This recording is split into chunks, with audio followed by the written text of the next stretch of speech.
you want to start making amazing stickers but you don't really know where to start, in this video I'll give you a rundown on my experience with the years of making and designing stickers, and I'll cover things like material, software, manufacturing, and some tips and tricks.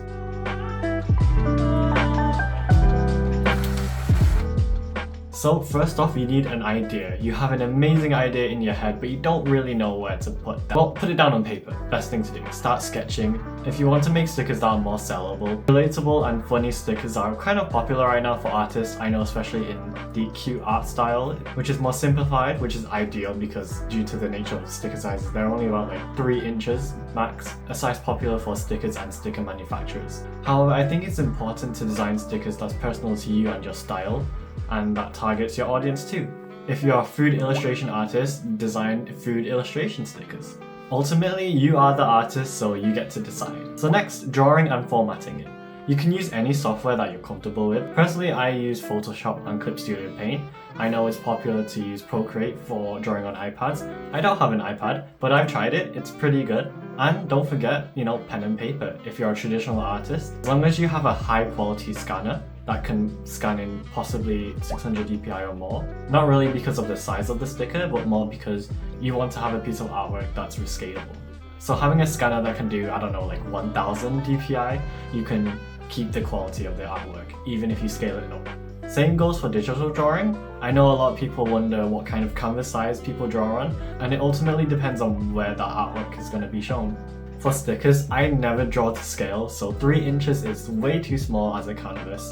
Drawing A4 or even A3. Drawing A4 is ideal for me since it's a big enough size that I can use for any promotion materials, and it's also good to scale down for a 3-inch size. When you are drawing, make sure you design a sticker that is suitable for that kind of size in terms of the style. Having border lines, sticker lines, don't go into too much detail. You might not be able to see it in such a small kind of size. Simplifying your style is more ideal. When I draw knowing that it will be turned into a sticker, I kind of focus on the silhouette of the drawing since it will be a die-cut sticker.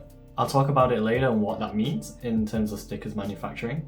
But the important thing is to keep it simple and have it a suitable quality for promotion materials like banners, social media posts, and you can possibly use that artwork for prints. Especially for mine, I have these more as print focus and then put it into stickers, but I also adapt the print to fit the sticker. So make sure your canvas is set to 300 dpi and do not do 3x3 inches. In terms of colors too, CYMK or RGB. Well, if you have a specific color that you use for your brands, especially Pantone colors, it's ideal you stick to those color profiles, CYMK especially for printing. With CYMK colors in mind, just stick to CYMK. This is important to get the colors right, the colors that you want, and to make sure you're happy with it. Personally, I stick with RGB because I'm so used to it, and honestly, I don't really mind the outcome. I let the manufacturers color correct it, and I'm always usually happy with the colors anyway. One quick tip, which is to print it out and color test. You can always print it out to scale and check if your colors are what you see on the screen. If not, just change the color profiles and edit the colors. CYMK is what printers use: cyan, yellow, magenta, and black. Quick tip, if you're also doing transparent stickers, make sure you clarify which areas are white and keep it as a PNG file to remain what is white and what is transparent. Also, if you're printing it out on Photoshop, there's a way you can have your own cut lines. Just right click the layer and press blending options, then create a black stroke first, then create another stroke that's white, and make the white stroke just a little bit smaller than the black one. So, another step, is it die cut or is it kiss cut stickers? Well, what does that mean? Well, die cut is when it cuts straight through and you only have that silhouette as a sticker, and kiss cut only cutting through the adhesive layer and not the backing. So, die cut stickers you only have one shape, and kiss cut stickers are basically sticker sheets. Personally, I use die cut stickers the most because I just love how you can use it for anything rather than a sticker itself. I love the fact that you can put it at the back of your phone, stick it on a wall, and still retain its backing. However, in my previous design, I used a kiss cut method to have a background of my stickers, and I don't really mind it, but I also don't prefer it too. But if you want a background to your stickers, then it's probably better. Okay, the next step is manufacturing. I'll just break it down into 3: handmade, machine cut, and manufactured. So let's start with handmade. How does it work? Well, it's simple. Just get a printer, buy some really nice quality sticker paper, ideally PVC Vinyl Sticker paper that has a matte finish and is waterproof or durable.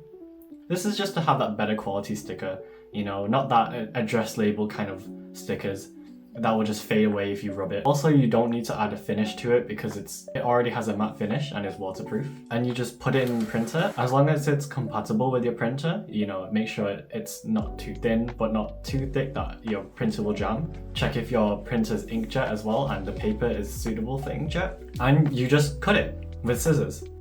With this, I don't recommend you even use scissors. Just use a blade or a rotational blade. It's better on your wrist and also will give you nice curly lines. But bear in mind, these are handmade, hand-cut stickers. They won't be consistent and they'll be really janky, which I personally don't like. Which is great for when you're starting, but it's probably better to move on once you got yourself going. Machine cut. So it's practically the same as handmade, but you just use a machine to cut your stickers. I know it's really popular for small artists to have these machines, especially Silhouette and Cricut is really popular, just because it's meant for the home and it's not really industrial. And they're also somewhat affordable. Just print them out with the appropriate reed lines, and I've seen a lot of artists struggle with troubleshooting and it's quite fiddly, but once you get going, it's smooth sailing afterwards. This is good as you are in control of your inventory. You can make more stickers if there's more demand, and if a particular design doesn't do well, you won't have a lot of stock. You can also do a made to order kind of model where until you get the order, you can quickly make a sticker. I don't really recommend it, but just make a bunch of stickers appropriate to the demand. Also, make sure you know your worth. It's laborious. There's a lot of cost to it as well. Make sure that's all included in the sticker price. You won't get it first try and there will be some sticker wastage, so bear that in mind in your material cost. So I think probably the best way for me is manufacturing, although I do probably wish to invest in a Cricut machine, so please support me. Manufacturing stickers is probably the best way for people who don't really want to invest in any equipment. They just don't have the time to make stickers and they just want to get a company with many years of experiences to create great quality stickers. It's just that they can be a tad bit expensive unless you buy in bulk. There are so many manufacturers out there, especially since the popularity of making and selling stickers have grown. These manufacturers have their good and bads, and it's really difficult to know what is best for you. Personally, I use Sticker Mule because I've used them for years and I love their stickers, but they are quite expensive. Sticker App is also great for custom stickers, but when I used them years ago, they have burnt marks because they use a laser cutter to cut them out. And I just didn't really like it. Also, when I was purchasing stickers, the matte stickers were out of stock, and so I got the glossy ones, and I really don't recommend glossy as stickers. They're just too shiny. But Sticker App is really good for customization, especially since their user interface is amazing.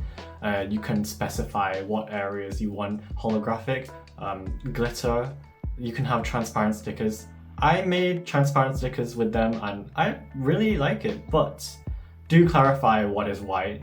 And make sure your file is transparent, so basically PNG. Otherwise, you might not have whites where you want them to be. I made that mistake, but luckily Sticker App did fix it for me. Okay, posting and shipping, okay. Now, thankfully, posting stickers, it's really easy. You just get an envelope and you're pretty much done. They're pretty much flat and really flexible, so you wouldn't need as much rigid kind of packaging as you would for maybe prints. But you do want to make an effort, especially since the competition is very high. If I'm only posting stickers, I would use one plastic sleeve to encase the stickers, and that's really it. Everything else is paper. So I'll use an envelope that I printed out. I'll put these stickers in a plastic seal bag just so they can reuse the packaging. And I put it inside with an envelope and a thank you card, which helps it keep it a little bit more rigid. This is just your standard envelope with a kind of pearl finish and it's cream colored just to make it look nicer. If you're using perhaps a bubble mailer or a plastic mailing bag, you don't really need any plastic sleeves. In fact, I don't recommend you use it. You only need one kind of weather resistant outing and that's really it. If you're sending it with something else, then just use tissue paper or tracing paper actually to encase the stickers. It's not necessary, but it makes the experience 100 times better. You know, just add a little bit of washi tape to spice it up a little bit and wow, you have your own little sticker package. Oh, great tip, you can also print on tracing paper to make it a little bit more personalized. For posting, I just use an envelope that I mentioned before and a stamp. I handwrite the addresses because I don't want to invest in a label printer which prints out 4x6 labels, especially since I don't have much sales. Not to mention, if you're using your shipping providers like online label services, then maybe if you print out international labels, it will print on a 4x6 label, which is really ugly, especially since 4x6 is basically A6. That's my envelope size. From what I know, you don't really need any customs information if you're just sending letters. I could be wrong, so please check that out. So handwriting labels and having a stamp just works out for me. If you have a lot of sales, then probably invest in a thermal printer and just some smaller labels to go with it.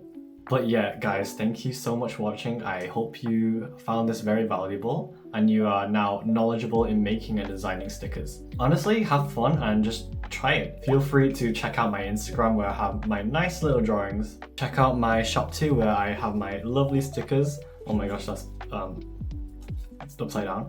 But yeah, these stickers are low-key my favorite. These are camera and food inspired stickers. I'm a food person, I love desserts, so these are my dessert stickers and a camera sticker because I love photography. So check it out if you are interested, and thank you for watching. And make sure you subscribe and like, and also let me know if you have any questions. I pretty much am chronically online. I will answer it within like a minute or so. I don't know, don't quote me, but I would love to hear your feedback as well. This is like my second video maybe, I don't know. I plan to make more videos soon, so keep an eye out for that.